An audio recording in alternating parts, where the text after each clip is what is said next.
All right, guys, what's going on? How's everyone doing today? This is Johnny. It is Monday, March 23rd, 10 a.m. It's a new week.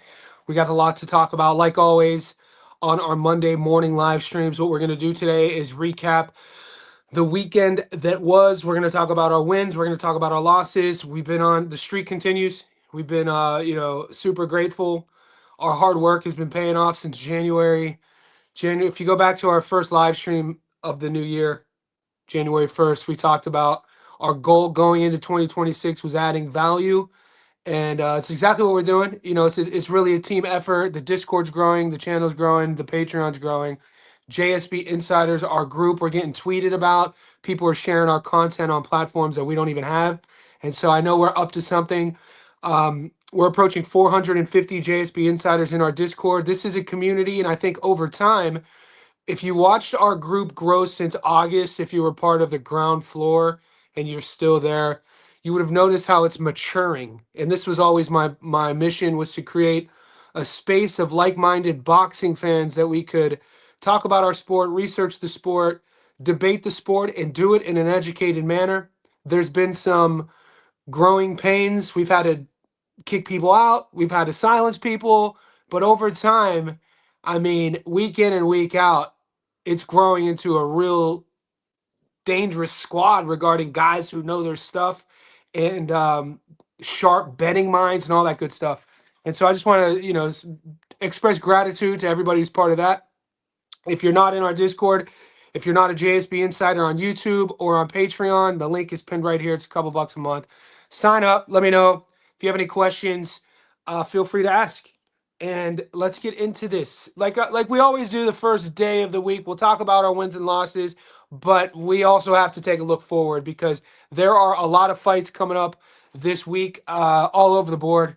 And best sport in the world, you know what I'm saying? Best sport. And what we're going to do is go over this real quick and just give our JSB Insiders some shout outs.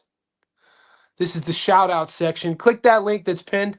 I'm going to remove it so you can see.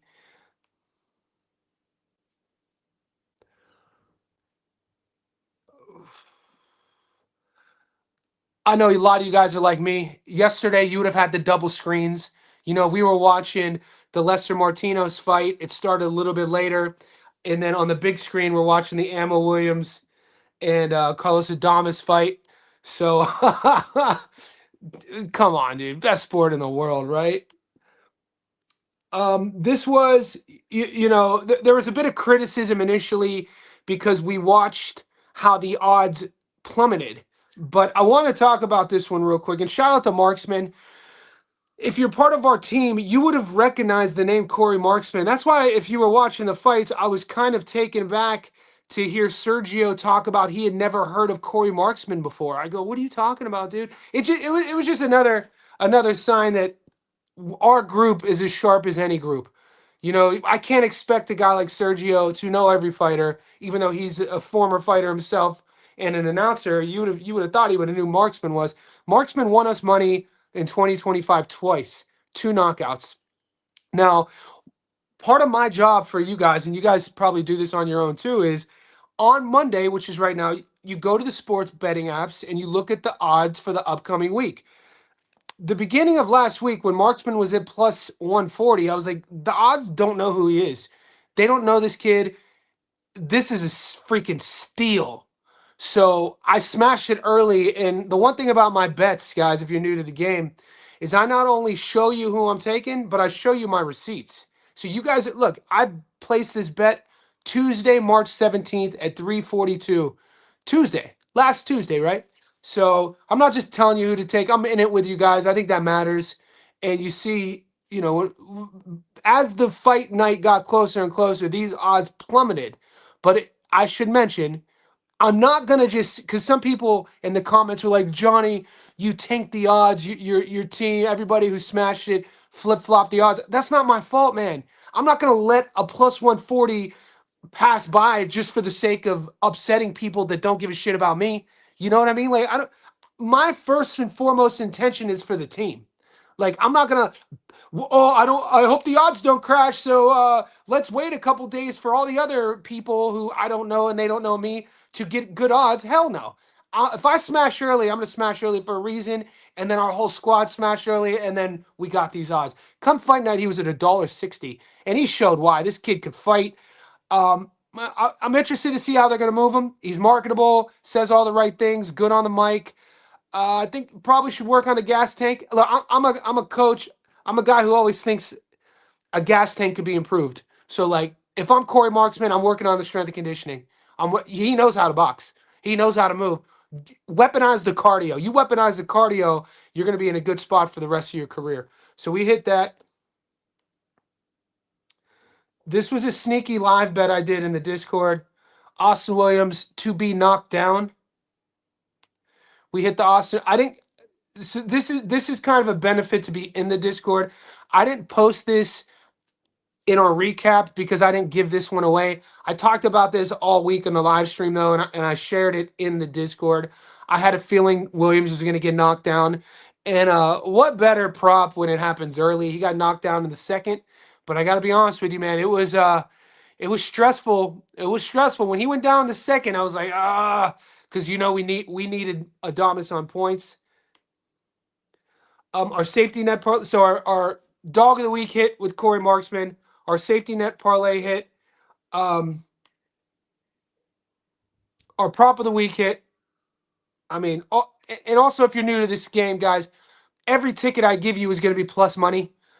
Why does that matter? Because it's what? Value. I'm not just giving you, 30% return. Everything's plus money that you get with me. So you're going to at least double your money. And then these were the 4 tickets. So we hit our safety net. We hit our UFC quad. The UFC quad played plus 161. Dog of the week plus 140. Prop of the week plus 180. Safety net plus 147. And we were a Lester Martinez knockout away from having the cherry on top. But how the weekend started. The weekend didn't start good for us, guys. We had to come back. We had to come back from the dead. What do I always talk about with fighters? You want to cheer for fighters who could be the nail. Anybody's good being the hammer, but can you come back when the chips are down? And boy, we started down. We missed by a freaking mile on the Mick Conlon fight. I don't want to talk about it too much. It was one of our losses. We missed on the Mick Conlon prop. And then the 2 tickets we missed on, the UFC 3 tickets, the UFC long shot parlay, that was plus 6,000 odds. Those are more for fun. Quarter unit. I put that together with Nick from Breaking Bad on the live. Obviously, that one got dusted. It was a 3-leg plus 6,000. Why not sprinkle? Missed on the Mick Conlon knockout. He retired, and enjoy your retirement, kid. Good career. And then our long parlay got dusted. The very first leg got dusted. Abcelo Cotto got starched. He was a 10-1 favorite. And I'm going to take a lesson from that, though. I'm definitely taking a lesson from that. Broke one of my rules. He was only $1.07. Cotto was the A side. It was a homecoming fight. He was the younger guy. He was the bigger guy. I don't think anybody saw that coming. Like knockout of the year type shit. And so we started off on the wrong. As soon as the weekend started, long parlay gets dusted. And Conlon loses a decision. And then the doubt starts. It's normal for doubt to start sneaking in. And full transparency for the boys, I'm sitting here in my house thinking like, shit, man, what if I pull a goose egg this weekend? Like, people are gonna hate me. Like, what if I do? Like, because we are only as good as our last bet. We are only as bad as our last bet, but we are only as good as our last bet. That's why I tell you every week I go into this with no ego. So losing those first 2 tickets, man, it was stressful. But then we cleaned up well. We ended up hitting everything except if less. I'm grateful for we would have had 5 tickets because we took Visoli on points and then Lester by knockout. But you can't win them all. I'm very grateful. I'm happy for the squad, especially seeing this. This is what I'm happy about.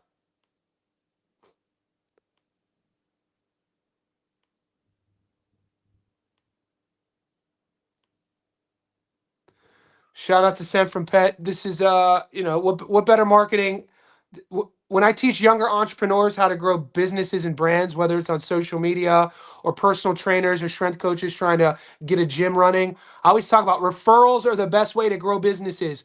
What better receipts are you're not going to have better receipts than referrals based on outcomes. So shout out to Sent from Pat. He says, first time in 21 years that I've done a subscription on a content creator, and I'm glad it was with this channel that gives us inside information. You know, I share everything with you guys in the Discord. Picks and backed with study and general value. It's a team effort. It really is. Shout out for the support. Another banger weekend for the boxing bookies. Omar Bradbury's been killing the game. Omar is becoming one of our sharps in the Discord. So once you get to the Discord, check out the threads. Omar's always posting winners. Dude, the dude's a sharp. He's a savage. Teamwork. And then Yuko. This is a message Yuko sent to Omar, and this is what I'm talking about. Yuko sends to Omar. He goes, don't ever leave this group, my guy. I made profit all month long. My mind is blown. Y'all don't know how much y'all helping some people for real like me. Thanks. And thanks to everyone. And dude, it's a team effort. And you know, watching this grow, watching us grow like this, it's a community, dude. It's not about me. And that takes us to, that's 11 minutes in, that's 10 minutes in. We don't have to harp on this too much longer. We could talk about, I'm going to say what's up to the boys, and then we're going to, you know, have a little bit of a look ahead. We could talk about our losses, we could talk about our wins. Super chats, I'm going to get to those real quick. We got super chat now. Mosby, thanks, brother. We up. Thanks for the $5 super chat. Wherever you are in the world, guys, we're 11 minutes in. We're floating between 30 and 50 of you. Like this video as you come in. We got a big week ahead. Adamas Easy Money. Yeah, I mean, there were a lot of people online, though, picking ammo. Your Teddy Atlas picked ammo. I have receipts in my Discord. Last Tuesday, when I gave the prop, the Adamas on points prop, it's only normal to second guess and question your picks when people in my Discord are screenshotting Teddy Atlas's pick, and Atlas told all of his boys that ammo was going to win, and I'm like, fuck, man, what is Teddy seeing that I'm not seeing? And then I thought about it, and the one thing that you can never, one thing you guys must never forget about is biasness, and that's with anything. And I have to check my bias at the door when I'm giving you guys predictions. My rule of thumb is, you know, from my father, rest in peace, Pops, bet with your wallet, not with your heart. I'm not, you know, I'm not saying that Teddy picked ammo because he's close with the, I don't know. I don't know why. But for him to pick ammo to beat Adamas, a real world-class champion like Carlos Adamas, I just had to think maybe it was personal. Maybe he knows ammo. Maybe he was, because I know a lot of people wanted ammo to win because of the feel-good story, and I was one of those. But I'm not going to bet money on him. He's an athlete who boxes. Carlos Adamas, pardon my French, is a motherfucker in the boxing ring. You better bring your hard hat, your lunch pail. You better be in shape. You better be switched on. You better have sparred those rounds. You better hit you know, you've done your road work. You better have the decades of experience. If you think you're going to go in there and beat Carlos Adamas, dude, what did I tell you? Timing. Timing over everything. How gorgeous. Even on that knockdown, dude, that double backhand. When do you ever see that? He knocked Ammo down with a double backhand, a 2-2 from the orthodox position. And he's very mobile. Ammo walks right in the first one, and he didn't even reload. It was like Adamas is here, boom, boom, and he walked right into the second one. It's one of my favorite combinations to drill on the heavy bag is that 2-2, the pop, pop, because you have to have really good balance with the 2-2 from an orthodox position, you know, meaning your backhand, for those who don't box, is, you know, the more, you know, popular combo is the 1-2. You set the jab up, or even a 2-3-2, cross hook cross. You don't really ever see guys getting knockdowns with the pop, pop, the 2-2. And Adamas landed that perfectly on the button because Ammo was coming in on the front, his front foot, out of position, off balance, recklessly, and it was a beautiful knockdown. And I gotta be honest with you, I made money on the knockdown prop, but I was sweating because I was like, oh shit, there's no way this kid's going the distance. But we always said, why did we pick Adamas? Guys, patterns here. Why did we pick Adamas on points? Because of how tough Ammo Williams is. Why did we pick Jaya Pataya on points? Because of how tough Brandon Glanton is. This is what I'm talking about. When you're looking at method of victories, have a deeper approach in your perspective of your reasoning. It's never all about the A side. you have to take into consideration the B side and the matchmaking. Is this guy durable? Is this guy tough? And so Ammo's tough as nails. No one's ever going to question his heart. I've always been a fan of Ammo Williams. I think, the matchmakers, I'd like to see him get some favors. Do him some, give him some home cooking. He's very marketable. People are going to come to see him, but I just think stylistically, you just got to be careful at the world level who you pair him with, because it's a product. You got to. He's taking some beatings, man, and I'd like to see him get some easy wins for the sake of his career, his family. This is a blood sport, and we saw what happened.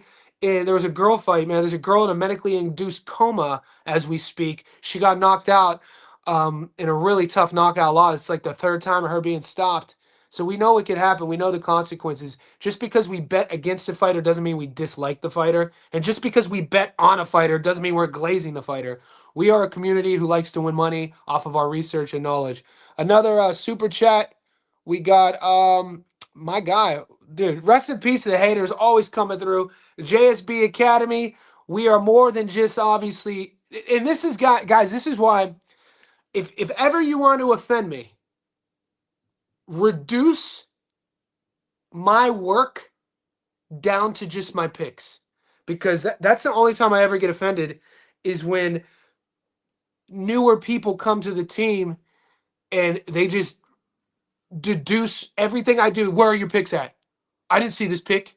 It's like, bro, man, do you not watch any of our content? Do you not watch our live streams? Are you not doing your own film study? Are you not? If you're not going to put your own work in, if you're not going to, pitch into the effort in any way you can, whether it's tuning into the live stream, liking a video, giving your breakdown and analysis in our Discord. We got some savages in there now who are doing great statistical breakdowns. So it's not just me. And so if ever you want to just like offend me, man, where's your picks at? It's like, bro, man, this is so much more than just my picks. What we're doing here is this is a betting academy. I'm doing my best to try to teach strategies and build the community. So rest in peace to the haters, man. $25 super chat. I appreciate you. All the boys are coming in. All the we got King. What a night of boxing. J-Sai in the house. How are we, legend? Skeezy in the house. What's up, Skeezy? Adamas got it done every single round. Fought with a nice dude. I'm not trying to play like hindsight 2020, but you didn't have to watch too much tape to see how good Adamas is. You know what I'm saying? His one loss, Patrick Teixeira, was a world champion, if I'm not mistaken. And he was young. Dude, Adamas is crafty. You could see that seasoning. The weird thing is, let me show you something. The announcers, man, and maybe I'm being picky with this.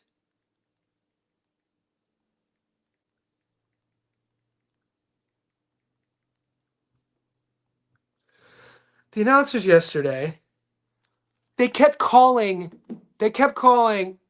Adamas the old bull and Ammo Williams the young lion. It's like, bro, Adamas is like 18 months older than Ammo.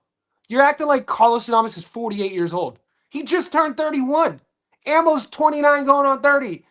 Why did that matter? That's significant. Stop trying to fake the funk on these narratives and create some sort of rhetoric. That was a fighter being outclassed. And everybody saw it coming. I mean, those who know saw it coming.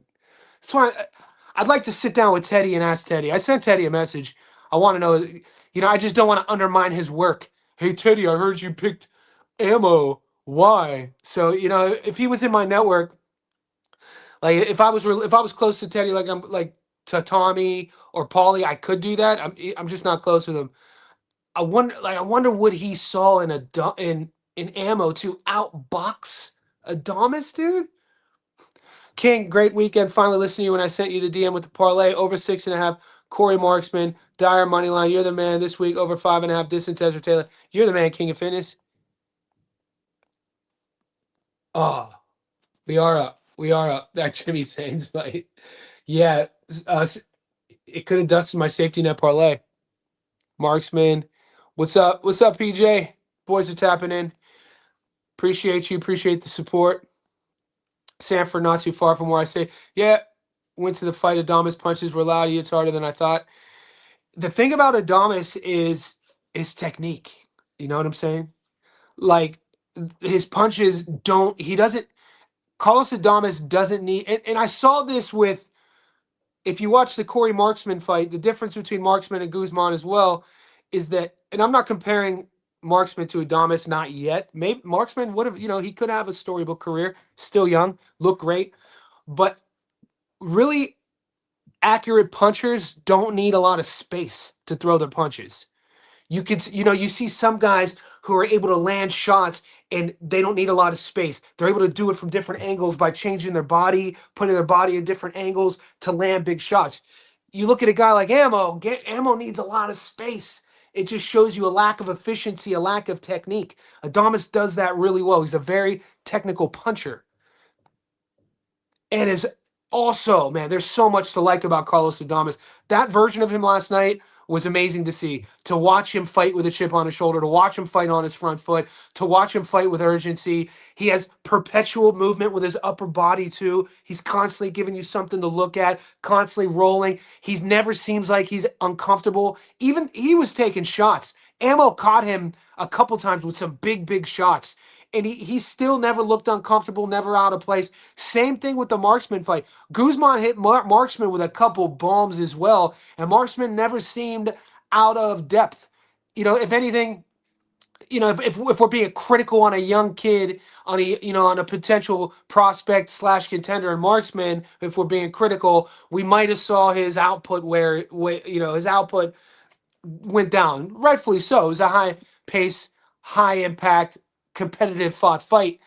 I think if you get a Corey Marksman, and I'm not saying he was out, that kid weaponizes his cardio, and he's just going to be more confident because every time we watch Corey Marksman, he's leveling up. That's the best version we saw of him. He keeps getting better and better, and he's at this young age where when you go out and you become and you're Shakur Stevenson sparring partner, and you're leaning on Andre Ward for advice and career advice, you're just going to. This is how we get better in anything in life. If you're the smartest guy in the room, you need to leave rooms. This is advice with building businesses, building careers, whatever. You want to put yourself in situations, whether it's academically, physically, that you are learning from people, that you're not the best. And a lot of times the ego of men don't like to be vulnerable. Men don't want to put themselves around other people to where they're asking for help. I talk about it all the time.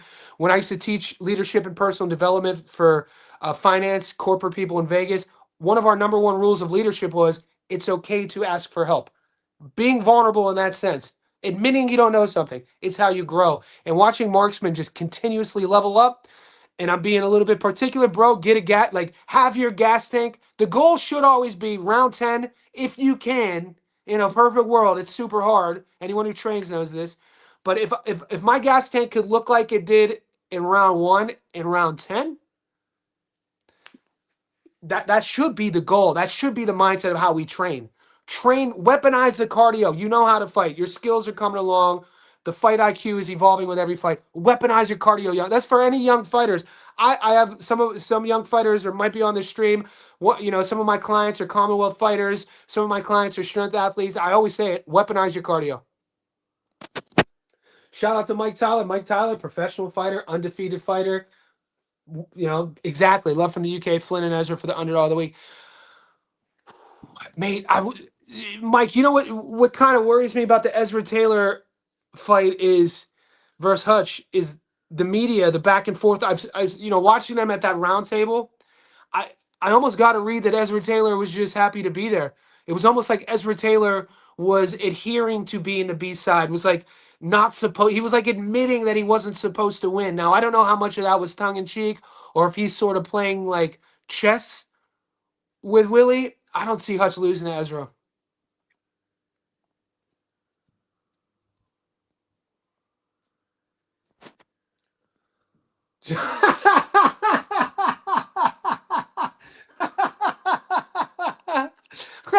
you sure you sure that was Kobe, fam? Guys, if you're that is, dude, the five that podcast, the Jeff Teague podcast, is hands down my favorite podcast. If you guys aren't watching the Jeff Teague podcast, god damn, what do they call it? 5:20 in the morning. This is King of Fitness is referring to Lamar Odom tweeting and telling a story that Kobe Bryant came to Lamar Odom in a dream recently and told Kobe that heaven ain't all that it's cracked up to be. He basically said that heaven ain't shit. And Jeff Teague and the boys were on the podcast. Dude, I probably watched that clip. It's a 3-minute clip. I probably watched that clip 30 times. So yeah, we're on the same frequency. Heaven ain't that deep. Heaven's overrated. You've been hitting with the UFC parlays. See, on the download, PJ, UFC's been my bread and butter as well. I don't promote, I don't position myself on this channel as a UFC guy, but I've watched every fight since the UFC started. I know all the fighters. It's just business advice from one of my business mentors a couple years ago, and I've told this story in the past. Is he turned to me in 2022, 2023, and he was like, Johnny, he was like, because I used to interview all the fighters. Um, Hoist Gracie's in my first book. Stipe Miocic is in my second book. I've interviewed, everyone from like Carlos Condit, Matt Brown, Michelle Watterson was on my podcast, the Karate Hottie. I used to interview the Ring Girls. Bruce Buffer's been on my podcast before. But the advice from my business, mentor at the time was like, Johnny, focus on boxing. He was like, not only from, you know, a perspective of numbers internationally, it's a new sport. It's a fringe sport. It's not really mainstream throughout the world. You know what I mean? He was like, boxing's much older, and then he was like, the way you break down fights. This was him talking to me as like he was my mate as well. He was like, on your social channels, just boxing. So I kind of took that advice in terms of the content I was putting out, and I still watch every fight. I know the fighters. And that's why, the UFC parlay in my tickets have become a mainstay for you boys because you guys asked for them. Two dogs for me, Keith Thurman. Good luck on that. That probably pays great value. I don't see Keith beating Seb though. Yeah, I have Vasily on points. Yeah, dude. Guys, is Lester that good? We need to have this chat. What are we overrating Lester Martinez? You know what I'm saying? Like, I'm not. This is no shade. People love Lester, and that crowd was awesome to see. I filmed it. I didn't post it, but that Pro Box crowd, man. After every round, having the Guatemala flat, that was, bro. That like brought a tear to my eye. It's everything that makes boxing the best sport on earth. Was watching that Lester Martinez fight and watching the crowd, dude.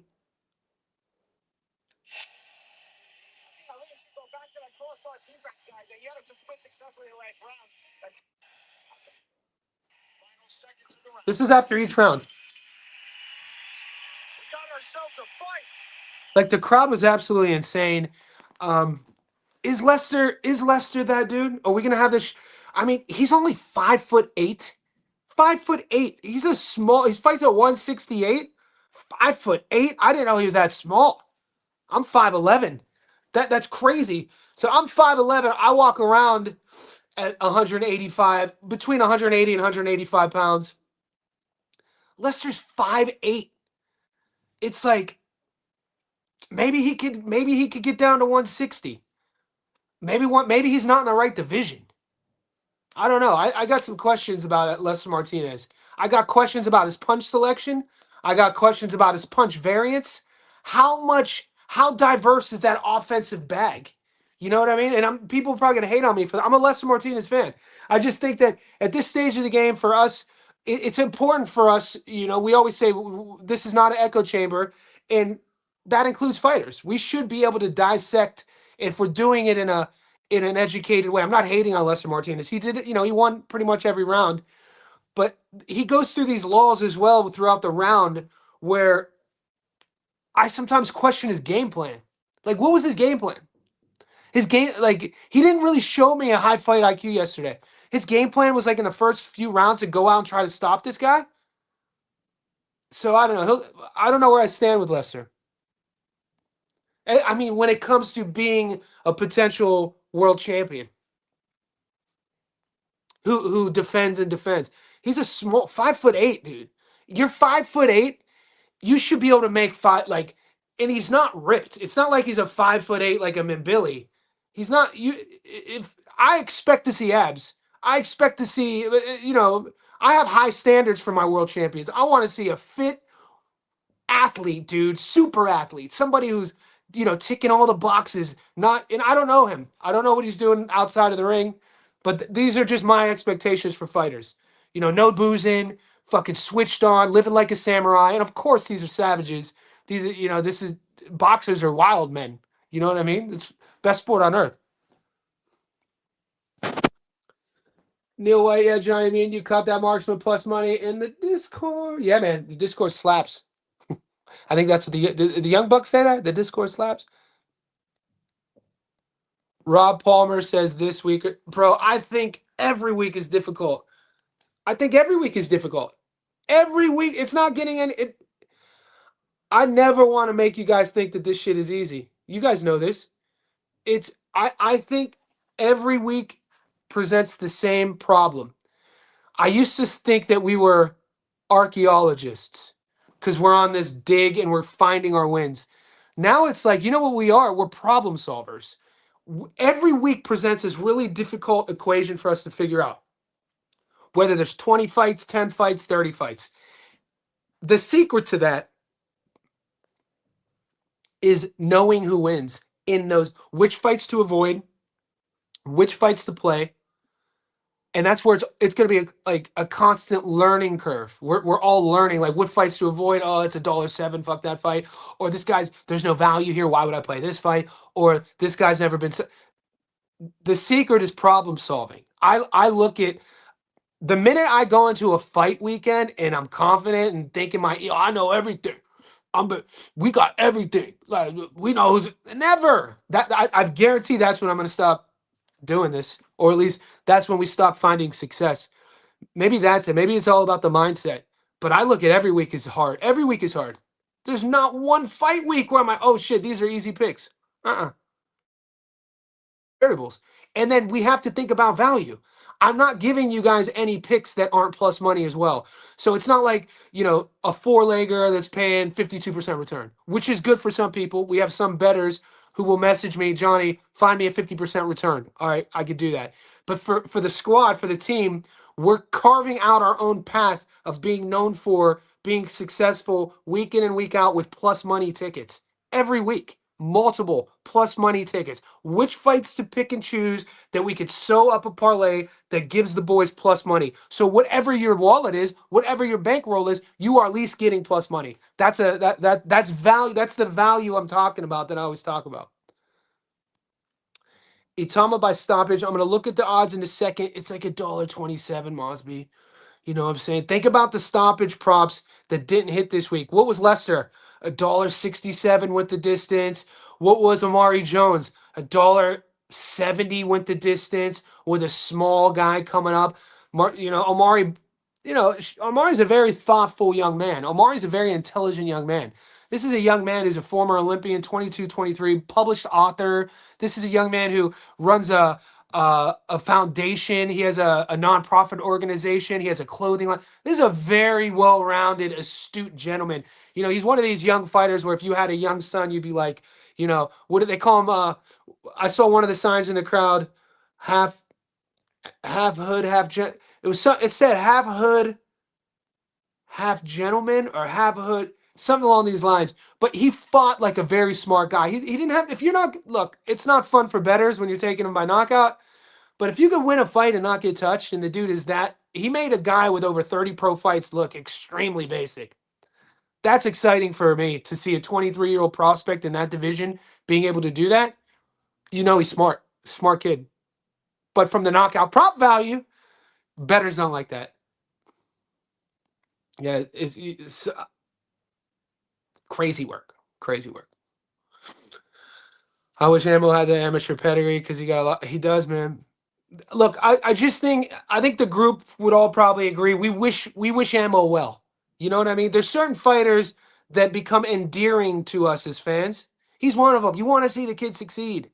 You want to see, like, you're almost in it with him. I didn't like watching him get beat up like that. I was worried about my pick, but there were a couple times in the 9th, in the 11th, where the camera, where you see Ammo backing up, and you see the camera, dude, shout out to Matchroom cameramen. Those cameras, dude, are literally in the ring, and you're like, it's crazy. You could see, like, the camera's like, it seems like this far away from Ammo's face, and you see the blood coming out of his mouth, and you see the shell shock look of his eyes, and he doesn't want to quit, but he's just getting beat. It was kind of hard to watch. It was kind of hard to watch because then you're thinking about brain damage and CTE and stuff like that, and that how much this kid wants it. He's gonna go out on a shield. But yeah, it's fair to say there's not many Ammo haters out there. And if they are, they're exactly just that, a hater. Rest in peace. What's up, good? Hell of a night. Thank you, man. We're out here good. Salute, big parlay in the house. Bakuli got a... Yeah. What's up, Kiza? Bakuli got a nasty 2-2. Want to see him come back. No, you're right. Good eye. You don't see it a lot, though, right? And when you see it, it's noticeable. I love throwing it. I've never thrown it in a street fight. And I'll throw it in sparring if I'm playing with a guy. But I like throwing it in shadow. But if you don't shadow it, if you don't drill that, you're not going to throw it. You know what I'm saying? And you have to be comfortable enough to move in and out and use your feet. But boom, boom, you got to be coming forward. Dude, the timing on that 2-2 was absolutely beautiful. It was a thing. It was like it was a gun, and it was right next to Ammo. It was like pop, pop, pop, pop. It was beautiful, man. Adamas has been throwing that 2-2 since he was a kid. Great weekend of boxing. Ammo's a tough guy. I agree. What's up, D? Demon? Adamas lets Ammo know there's levels to this good, even work. He's gonna, you know what? Ammo's gonna take some lessons. He got taught. Carlos Adamas was teaching lessons last night. Ammo's gonna take a lot from that fight. He is. He's gonna take a lot about. I bet how much he wants to actually get hit. Situations of where he can and can't get hit. Not a lot of clinching. Not Adamas wouldn't allow it. There was a lot of punching in this close proximities, close quarters. I did see, for how much Ammo got hit, he was a little bit more defensively responsible with his guard too. And he did manage his gas tank. It's not like, the game plan was evident in round one, but that was it. And it was his best round. And then once he got knocked down, it was kind of akin to, when we saw Brian Norman Jr. get dropped early, or when, against Dev, or when Ryan got dropped early against Raleigh, it changes the whole landscape of the fight. You get dropped early, mate, it changes a lot. So shout out to all three of those young men, Ryan, BNJ, and Ammo, for going the distance. Because it's tough to come back. And this is why it's so exciting when you see fights like Mick Conlon versus Lee Wood. A guy gets dropped nasty early and then looks like he's out, and then he comes back and stops the other guy late. It's like, this is what legends are made of. Good hit on Marksman. Win Santiago. Appreciate the super chat. Boys coming in for the boys are coming in for your boy. I appreciate it, man. However you can help. Guys, 60 to 80 in this live stream. We got a lot of work to do this week. I'm going to be doing a multiple Statstone live videos. Obviously, we got the big one with Seb Fandor and Keith Thurman. Moses is fighting. Both cards have a lot of good fights on it. There's a couple other cards we want to talk about. I'm pretty sure, isn't Israel Adesanya fighting Joe Pyfer this weekend? There's a lot of fights to talk about. However you can support the channel, like this video, subscribe, get in the Discord. The link is pinned.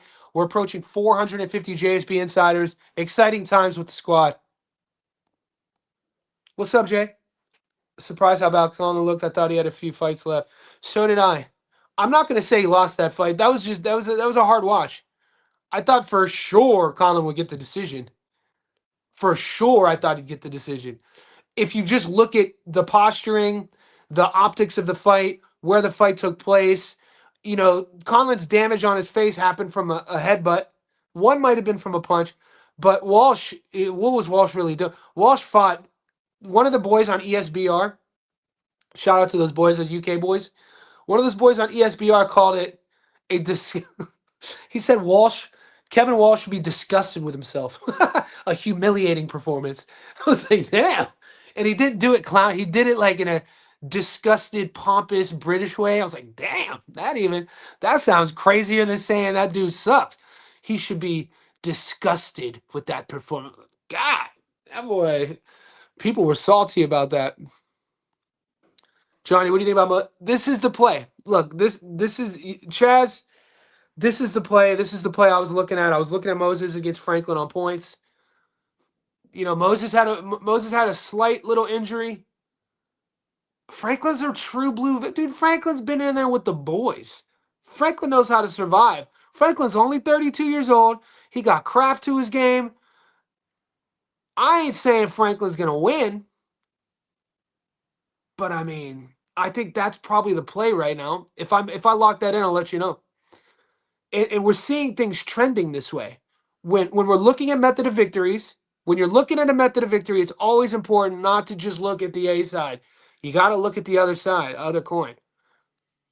And this is played out for us. And also when you're taking a value play like this, you can't be too. You're kind of, I don't want to say you're playing with house money, but when it hits, you feel great. And if it doesn't hit, it's not like, you know what sucks is when you take a $1.07 favorite on a long parlay and it gets knocked out. That fucking sucks. Sorry for swearing. That happened to me this week. Abigail Cotto. That sucks. You know what doesn't suck? If I take a guy at plus 330 to win on points and he knocks the dude out. It doesn't suck. So you have to take that in consideration too. Darwin, the Discord is important. Telling the picks. You still need to know how bet based upon your funds. I've definitely become strategy. It's good to hear, Darwin. Strategy is everything. Facts, Johnny. Weaponized cardio. 100%. That's with all of us, guys. Guys, wherever you are in the world, like it's 10:40 a.m. I don't expect you guys to train as much as I train. I'm a coach. I do this for a living. I built a gym in my house. You know what I mean? And I train with my clients. So I've already trained. By now, I've trained twice. I'll train 2 more times today. I'll be 44 in April. I'm saying this because my birthday's coming up. My mindset: weaponize your cardio. Don't let anyone outwork you. If you need to run or need to run towards something or rescue someone, have the gas tank to do it. If you need the strength to lift something off of someone because they're in danger, have the strength to do it. If you need the mind to be able to outthink your way out of a bad situation, have the mind to do it. Work on these things. I train. I live like my lifestyle the way I do because I look at life as a game, and it's like I want to be best presented in this game when shit goes downhill, because it goes downhill. It's not all up. We up, but it's not always up. You guys know that. Nathan Heaney over Warburton. I've covered Jerome Warburton on the channel before. Very basic guy. Very basic. I got to watch Heaney. Warburton's all determination, though. You know, hats off to Warburton. We covered his last fight where it was his biggest step up. He does really good at the club level, club level. And then, I think we covered him when he was fighting for the Commonwealth belt, and he just got outclassed. And so I'm not too familiar. I got to check Nathan Heaney. Heaney seems probably like the stronger guy. Yo-Yo versus Terrell Gachet goes the distance. Will probably be plus money. We'll have a look at that, Magana. Good eye. That's a fight everybody's been talking about. Yo-Yo versus Gachet. Sub Johnny McConnell, thanks for the memories in your prime. Yeah, he was. Defeat retirement. He did. I love that. I love his message, man. I love McConnell. It kind of brought a tear to my eye. He wrote his farewell to his fans, fighters, friends, family. And he had that piece in his farewell where he talked about, enjoy every minute of it because before you know it, it's gone. That's life too. That's not just a career, guys. That's life. Life flies by. It's like that. So enjoy. Like, life is play. If you're stressing out about something, understand that it's not like it's normal to stress, but time is ticking, guys. We gotta do our best to enjoy it. Lester's not all that. He's all right. Lester to me seems like he's kind of just. He doesn't. I don't know if he's world class. He doesn't have another gear.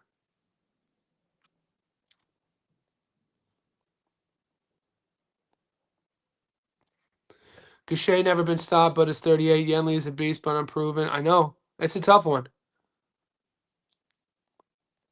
Rob Palmer, Super Chat. The Super Chat boys coming in. You guys are beasts. Guys, we're flowing between 60 and 80 in the chat. Give me a like. Let me know how you're doing. Let's get it. Crispy Chris Tellez is back this weekend. How do you feel about that fight, mate? We're damn 40. You guys are the best. 45 minutes just flew. I was like, I thought we've been off for 20. I'm gonna pull the odds up in a second. What's up, Chris? My favorite segment is starting to be your dog of the week. I'll definitely be taking it as early as I can now. Yeah, we're on a quite a streak for the dogs. The dogs have barked at least 6 weeks in a row, which sounds crazy. At least 6 weeks. We could easily look at the receipts. I don't like looking too far in the past though. I like keeping, last week happened. Boom. We gotta stay focused. Appreciate your support, Christos. I'm gonna bring up the odds now. Let's see what we're dealing with here real quick. Let me remove that. Okay.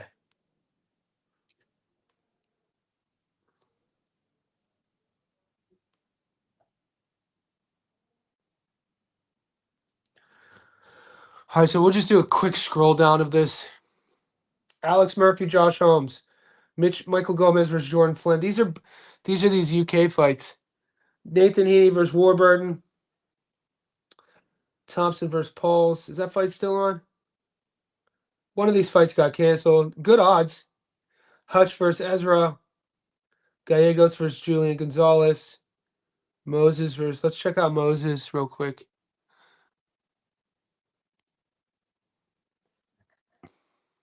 I mean, Moses on points at plus 330. We're talking about value here. Let's see something real quick.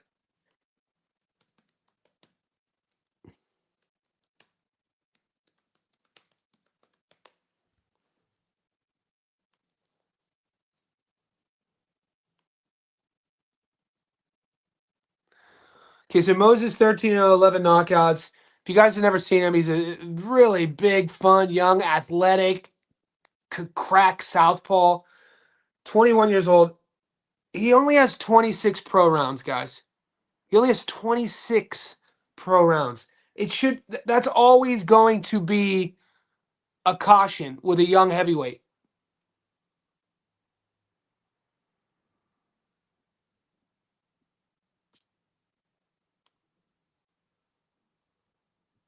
Jermaine Franklin, 24-2, never been stopped. 149 pro rounds. 32-year-old, 6'3". Dude, Franklin could box, man. Been in there, went the distance. Anthony Joshua, Dillian White, beat Pavel Sauer. The Dichko fight.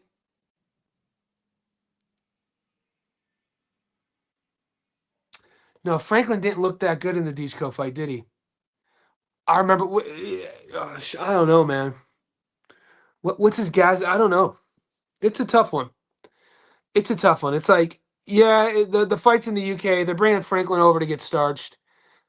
Conventional wisdom would be Moses by stoppage. And it's always risky. It's always risky taking points with a heavyweight who's like a heavyweight who carries a lot of weight. He seems motivated though. Did you guys watch there's like an 8-minute video on DAZN of Franklin's camp? He looks motivated. He's around the right people. Moses is, I don't know. I'll let you know. The odds are good. The odds are enticing. Yanis Tellez is back. I don't know how much trust I got in him, man.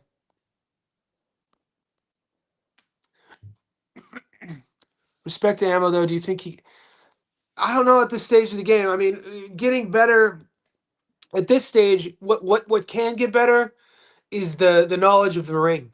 So you could always get better with your fight IQ, your decision making, your strategy.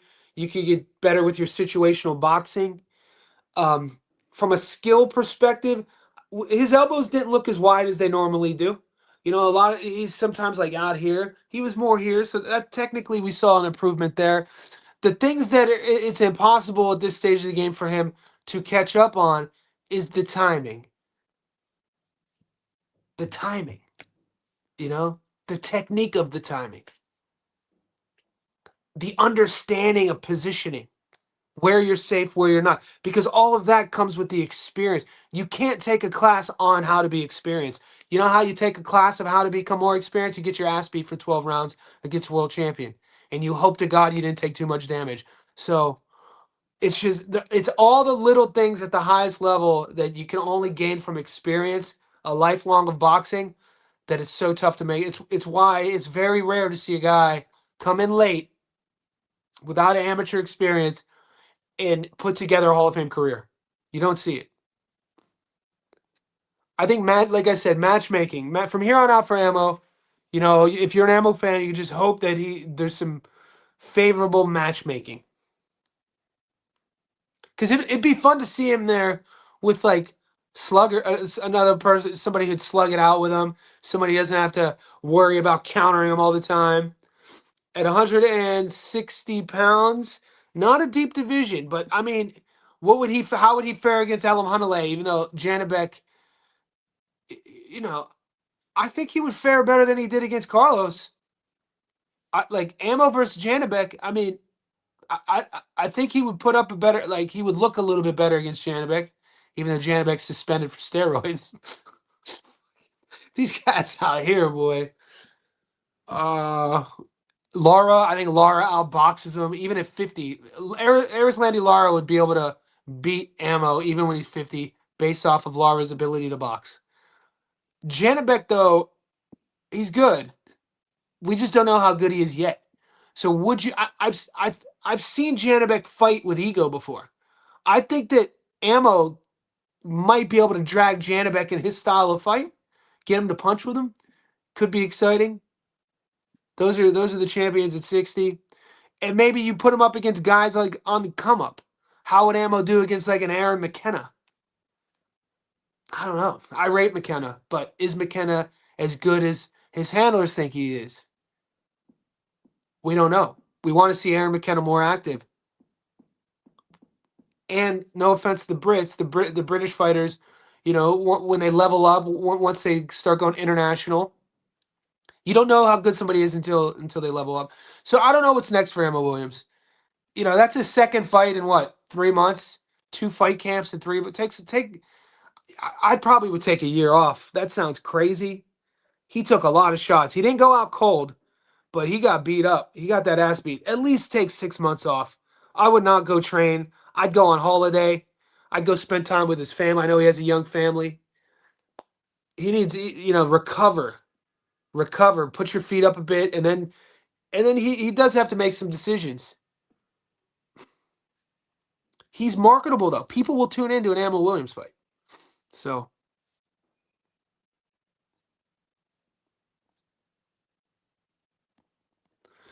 2 boxing cards this week. Mendoza may be a dog. Hernandez decision.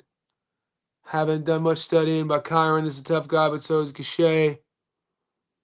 Gachet will trade. Have a plan. I don't know, man.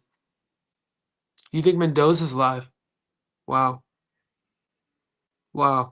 I don't know, man. I just saw Mendoza just fought in Tijuana in like a 6-rounder. You think he beats? He's fighting Tellez, right? People weren't happy with Tellez, man. With that was the Bas Barral fight? Why do I always confuse him with? I do this every time when we talk about Yannis Tellez.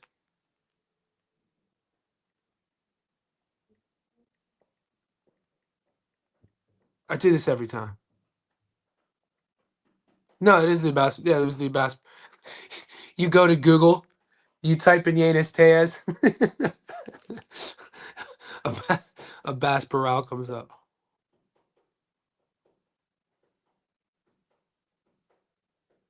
He fought Kendo Castaneda. Wasn't that in TJ? No, he fought him in Orlando. Mendoza fought everyone. Yeah, Kendo at this stage of the game. We saw Mendoza lose to Zoo, Boachuk. He stopped a guy in Chihuahua, a 12-10 guy. I don't know, man. I think Tellez should be able to get him out of there. We'll see. I don't know where my money's at yet. Franklin to go to the distance, but yeah, look at the boys, man. You guys are beasts. You guys are beasts. It's Sunday in America, and the boys are already like, "Let's get it, let's get." I like that about the squad, man. We don't. Why are we gonna celebrate? We don't need celebration. We'll talk about it for about 20 minutes, and then we move on. Ammo versus Denny, Tyler Denny. Different divisions. Tyler Denny fights at 154, or does he fight at 160? Did he fight Littered? Were they fighting at 160 or 54? No, at 160. I think Ammo dog. I could see Ammo's power being too much for Denny. Ammo could crack.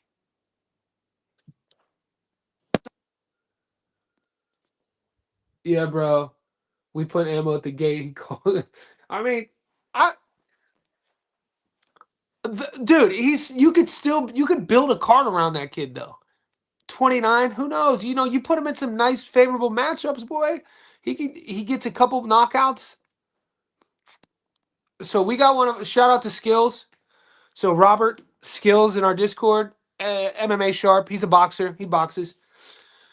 Trains, he's friends with Kevin Newman. He's been sharing me messages on Instagram, insider info between him and Kevin Newman about this. He's high on Kevin Newman. He thinks that Kevin Newman is an overlooked guy. He thinks that at 32 years old, Kevin Newman, it's now or never, and he doesn't really rate Elijah Garcia that well. I I don't know where I stand on this. I li- I I'm not as hard as on Elijah as a lot of you guys are, just for the sake of just because he's so young.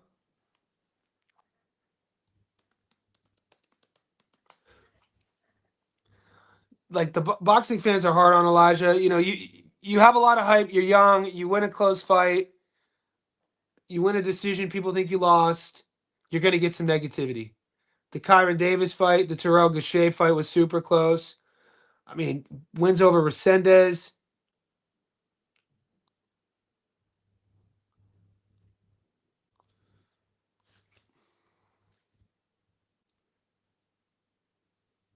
Six-foot southpaw.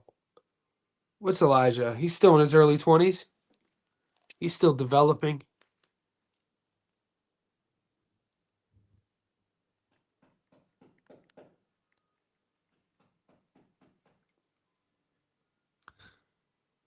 $22 years old. The kid's young. He's a baby. 22. Yeah, he has a lot of time to grow, man. He'll be 23 in April. We'll see. Kevin Newman. Let's see Kevin Newman's best win.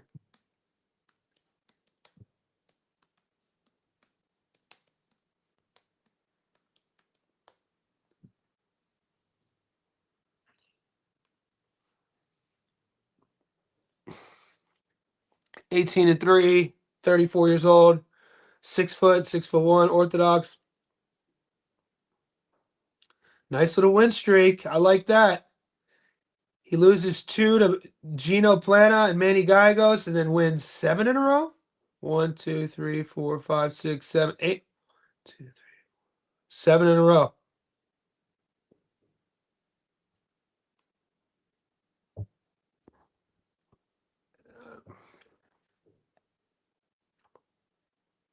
Drew his first fight.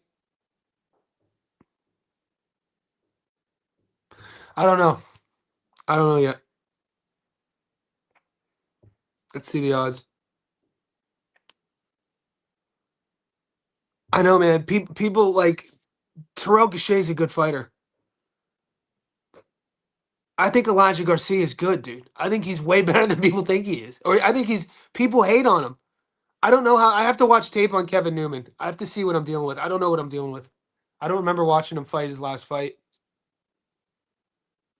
What are the odds?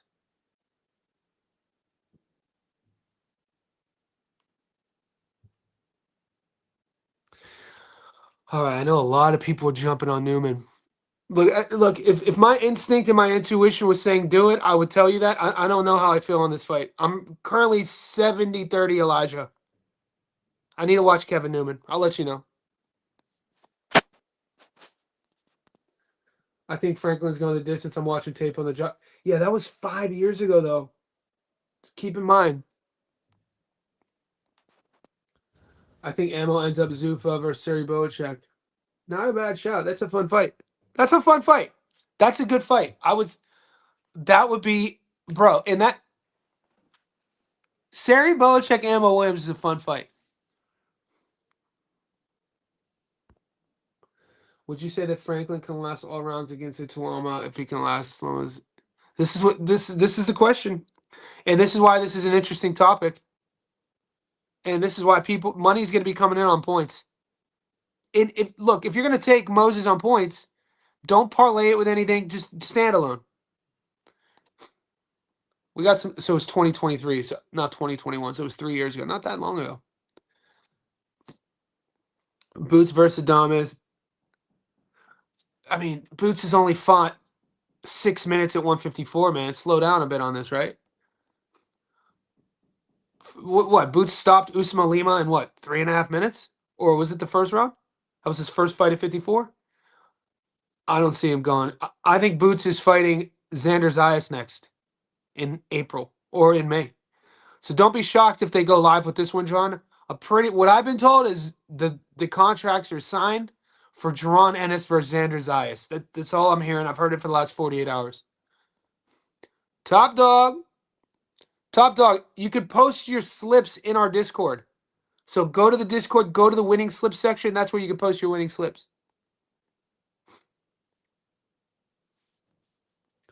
If the power translates, Boots may stop Adames. I don't know, man. I don't know. I think you guys are getting a bit above your Boots. I don't think Boots would fight Adames, and right now I probably would take Adames. Dude, once again, Carlos, I said this last week. Carlos Adames is the most underrated champion. He's so good. He does everything good. He's defensively responsible. He could be an offensive juggernaut. He hides his punches. He throws the jab. He can work the body. His body punching was crazy. Perpetual movement with his angles. Dude, I don't know, man. Right now, what have you done for me lately? I would take Adames over Boots right now.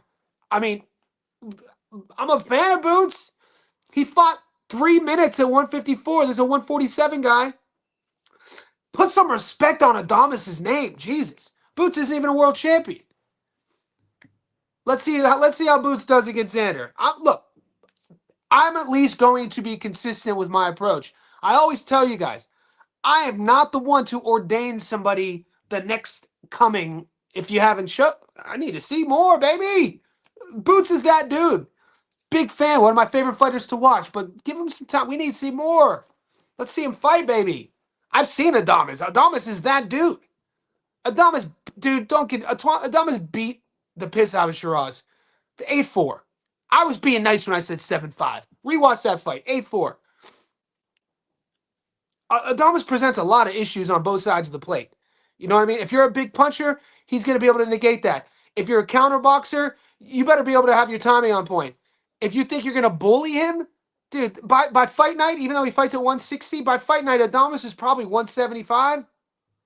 He poses a lot of problems, dude. Long arms, smart, talented, great timing. Old school timing. Old school fighter, dude. He's so fun to watch.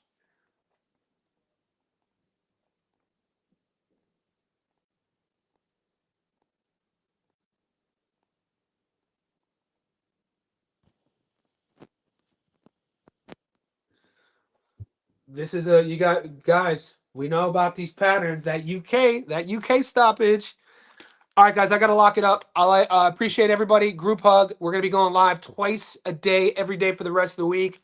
You guys got some Stats Don't Lie videos coming. You obviously got some tickets coming.